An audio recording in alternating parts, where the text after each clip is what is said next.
আমার খুব বেশি ওই টাকার চাহিদা নাই। আমি ভালো মনের একজন মানুষ চাই, তার সময়টা যেন সে আমাকে দেয়, লয়াল পারসন চাই।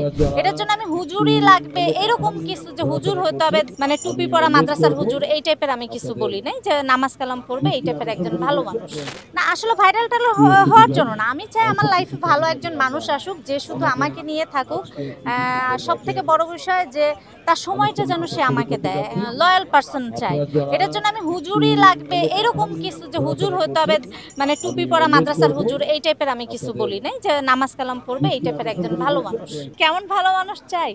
আসলে কেউ যদি ভালোবাসে মন থেকে, এটা তো ফিল করা যায়, যে শুধু মোনাজাতে আমাকেই চাবে, যে আমি তার লাইফে আসার পর আমি ছাড়া দ্বিতীয় কোনো মেয়েকে ভাববে না কখনো, মানে তার সবটুকু ভালোবাসা সে আমাকেই দিবে।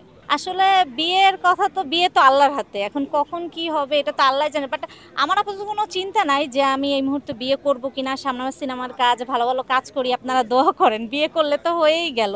এখন আমার যদি এরকম কিছু থাকে, আমার কপালে যদি এরকম কিছু লেখা থাকে যে দেশের বাইরে কোনো ছেলের সাথে বিয়ে হবে, তাহলে হবে। আবার দেশের ভিতরে যদি কোনো ছেলের সাথে লেখা থাকে তাহলে হবে, আল্লাহর ইচ্ছা। আমি এরকম একজন মানুষ চাই যে তার যে খুব বেশি কোটি কোটি টাকা থাকতে হবে এরকম কিছু না।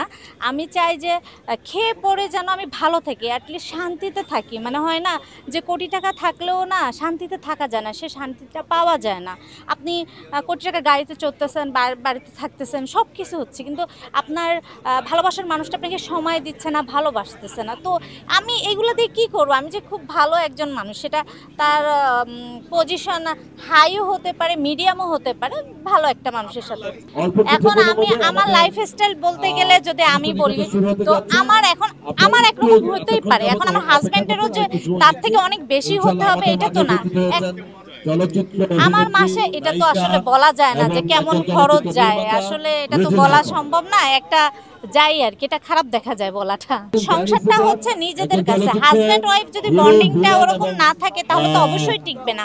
এখন একটা জিনিস মাথায় রাখতে হবে যে ধরেন বিয়ের আগের যে লাইফটা, বিয়ের পরের লাইফটা তো ওইটা মনে করলে তো হবে না। কারণ বিয়ের আগে ধরেন আমি এখন আমার জীবনযাপন করছি একরকম, আমার বিয়ে হলে তখন হলে তো আমার হাজব্যান্ডের কথা অবশ্যই শুনতে হবে। আমার মনে হয় এগুলো হাজব্যান্ডের সাথে বন্ডিংটা সেভাবে না হলে এই জন্যই মনে হয় সমস্যা হয় আর কি।